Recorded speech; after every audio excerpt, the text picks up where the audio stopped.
tisa fangati karaba sarayele la aurela ne kamaurema halaka balo minu maujuguya kuka juguya to minu baukoniya aw bismillah lumière tv sanfɛ walasa ka kunnafoni jɛlen ka d'aw ma wayanga wuliga joyi bamanaw ko manifin kunnafoni fenne ko ɲuman k'i bi fa ka sɔrɔ ma fɛn bilida ala ni hakili ka fa ani dusukun ka fa ani famiyeli ɲuman sɔrɔ cogo kama hali ni ma fɛn bilida i b'a sɔrɔ i kɔnɔ falen don tellement que hakili fara wa bamanaw k'u ka kuma kelen fana na ko ɲɔ k'a bɛ ɲɔ bugu mais ta kan b'a la o kɔrɔ ko kunnafoni a bɛ ka di lumière tv sanfɛ mais hakili to lumière tv la dɛmɛ min dɔ bɛ se o la aw se ko na dɔn ko a y'o kɛ ka ɲɛsin lumière tv ma walasa kunnafoni jɛlen an ka to ka ɲini ka d'aw ma bi an bɛna an ka kunnafoni daminɛ min ye sa o de maa min bɛ wele ko Tayiruba ale ye web activiste ye maa dɔw maa min ni M5RFP sigi waati a kun b'a kɔnɔna na ni y'a ta k'a lajɛ waati dɔ nana kɛ M5RFP yɔgɔyɔgɔra kosɛbɛ o senfɛ Tayiruba kɔni a bɔra ka taa a kɛ maa ye maa min ni a yɛrɛ b'a a ka M5RFP diriger a yɛrɛ ye o sababuya la Tayiruba kɔni kelen bɛ maa ye maa min ni ani jamana premier ministre kɔrɔ n'u b'a wele ko Choguel Kokala Mayiga o tɛ ka ɲɔgɔn kan fɔ bilen n'i y'a ko ta k'a lajɛ Tayiruba ale kɔni kɛra opposant juguba ye Choguel Kokala Mayiga ma na ale de ye kun ye M5RFP comité stratégie o ɲɛmaa kɔrɔ ye ou bien a bɛ se k'a fɔ hali sisan ko o ɲɛmaa dɔn mais Tayiruba kɔni bolo ko ɲɛmaa kɔrɔ don n'i y'a ta k'a lajɛ Choguel Kokala Mayiga a ka jamakulu dɔ bɛ a nɔfɛ e ko ko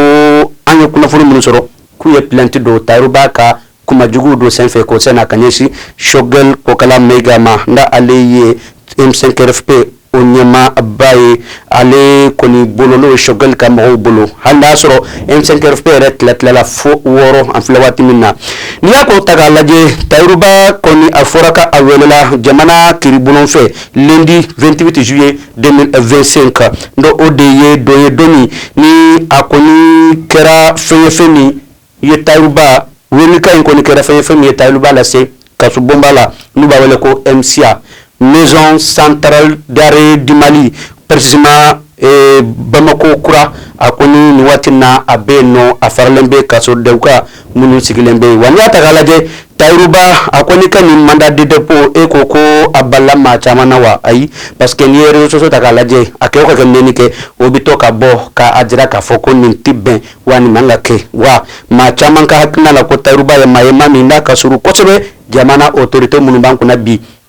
nda bɛ f'o ma ko les autorités de la transition o de la Tayiruba bɛ se ka nin ko ninnu bɛɛ lajɛlen kɛ mais a kɔni a taara kaso la sabula procureur min bɛ yen ale ko ko sariya ko o dɔrɔn de bɛ baara kɛ hali sisan an bɛ taa an ka jamana in kɔnɔ an bɛ na hali sisan an bɛ taa précisément yɔrɔ la yɔrɔ min n'u b'a wele ko tribunal de la grande instance de Bamako commune 6 ni e ko ko manifun bɛ ka filɛli na a bɛ fɔ a ma ko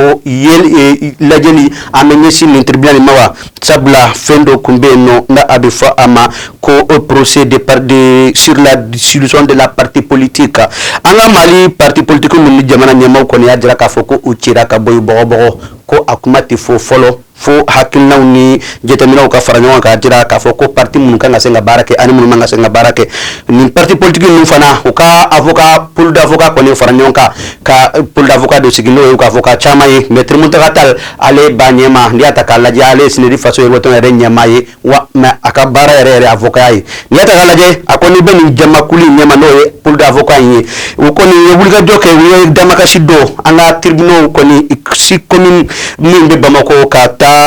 n'a fɔ damakasi dɔ nin bɛɛ lajɛlen la dɔw ko k'u tɛ se k'a juger dɔw bɛ se k'a juger o de la commune 6 kɔni bɛɛ lajɛlen ɲɛ jɔlen bɛ sabula olu kɔni ko k'olu bɛ a ko ɲɛɲini n'ala sɔnna ma fɛn o fɛn mana bɔ a la an bɛ a lase aw ma min bɛ se ka to kunnafoni jɛlen a bɛ se aw ma an ko ten ko lumière tv ka wulikajɔ n'a ka baara bɛɛ lajɛlen bɛ yen nɔ ka kunnafoni ɲɛnama ɲini k'a d'aw ma sɛgɛsɛgɛli kɔfɛ min bɛ se ka to gɛlɛya kɔni a kana sɔrɔ sabula adamaden n'a kunnafoni na kojugu sira fɛ a kunna bɛ siri de kunna siri o ma ɲuman ni fin ma hali sisan an bɛ to an ka fasoba Maliba kɔnɔ a bɛ fɔ fɛn ma ko l'identification de carte SIM o te fenore koy ambe pisi munun danga telephone na ka weleli ko ani ni ata kala je ma chama ko ni be u bala ka kule ko ulu ka pisu ko ni ko o kalembe kamaw do identifier ko ultima munun do yere be par exemple e ma do ye samake na ale parti politique do nyama koroye akoni ajira ka foko ale ka limoro ko ale ka kartini na précisément ko limoro do identifier la ko ale to do ne kale ta do o kera chogamna wa anani wana chama de buliga do la du barala ka foko uluka kartini na ko ni ko kala meka limoro do identifier ko otulu tayi wa ulute jena e koy sega gali ni baro be daga kembe ka to akoko ni abi dabila chogamna handa ya soro anya ye opérateur économique do téléphonique plutôt do ko ni be ay communiquer ka jira ka foko be ka ko nyini ko nimbe se ka nyana bo chogamna o ka wuliga do no ka bara ko ni anya chilimbe o mambe ka to solution be sura Allah nambore hali sambe to anga faso ba maliba konana abi fofo mako le billet de banque o te fe wari koy wari ambi war min dum kame billet kame fla billet kame nani billet wa kele billet fo wa fla billet e ko akura tunente wa ni watu na ma chama be kan yara nyiniga unde kama war koro ko ni chahelembe sege lu bisena jetemina ubisena mimbe sekato ambina do minkera halla soro ministre de l'économie et des finances no ye alfa nyingara wati minna ubi fendo arayo sirenda be fa amako malikura tasira no de ministre bi wele kanyinga aka département aka bara waka na fo département technique ubi mun barla ubi munde eke ni yata kala je nyingal do ko ni kala ka nyesini war kuro ko ima ani war min tunna adema de be ka kule ko warti akoni ya sege afe akoni ya amifo akoko jetamino ko ni baro be ka keme ko fo ke mo ka don ka fo ko war ko ni bi besawo de bulu a war kuro wa war kurawo ako bi besawo mo de bulu donc jetamino ni baro be ka keme se ka to famille ka soro ni ko bele jella wodila mun be nondu be ka kashika fo ko war kuro ko de be ka di ka chayani watina anta don ko ingo ni bina laba minna alaka ke here doron mali duma ani an bele jelika lafia wodi be ola nambore ambita an karafe jamana do lanu ko Burkina Faso nale AIC jamana bado yi uka kamalindo ko ni be uba wale ko Christophe Traoré do yerba auf do ni togon ye ko sebe waye alino Faso ale ko ni activiste bay ale kumbe barake Mali plutôt Côte d'Ivoire ani Burkina ni onche abi wuliga joke abi kuleni capitaine Ibrahim Traoré toye ka kuleni trahison Burkina toye ka kuleni Burkina ni mo banu wale ko capitaine président de Faso o toy kuma be iba soro AESCO ko ni ka dai ale ko mena Côte d'Ivoire ka jira ka foko ase kumbe ko dola ni meste ka ke jamana nyagami Côte d'Ivoire ma donc o de la ndia taka laje Ivoirien ko ni yamina ka do berora akoni kera sababu kamelen ko ni torate fo atanyana kamelen salen ko fe Burkina ko ni communiquer bado bo o ka television so bala ndu bawle ko RTB ka kalan ke no ni communiquer kalan yendo ya jira ka foko ni ko ni katsa ka to tankui ko de bibonina sino ko kamele Ivoirien ka pour que la foko aya era fagadi Burkina boko ko te chen kuma ire kulma dawla bi wo ma dawla chini ko enquête ko ni bisana pour que ko te no Ivoirien ka pour que ko na la sona ma fen bora ko ina kabina don mais Burkina boko ku ma jena ko mani bi o ma jena chini wa utina dala bi utina dala chini sabla ulu ko ni bolo ko kamele soit a torturer o ba fino kala wa katito impini bala ko te dole ko ka ko kunti blate akon tsega fokulu ka ressortissant no ye Burkina kanye ko asarate ko matala de sega ni baro be kem sagake hal sambito anga jamane kono hambita hal sisa tribunal ko usiafe anyame ko kuna foni to sira choko fe ka foko kuna fondi la do beno do ye web activité mais do ere kuna fondi la ere anyame koni ku condamné avec sursis ko ni ambarama musoro binyona no uye précisément juge musodo mais koy a sege lingoni amma nya soro folo ambe kanyini ka sege na ya ni so domina amina o togoni o jammo ani ambana muso yera ko to fona unumi binyola ma ya me ku condamné 6 mois avec sursis ko le doré koy ibi condamné justice bi condamné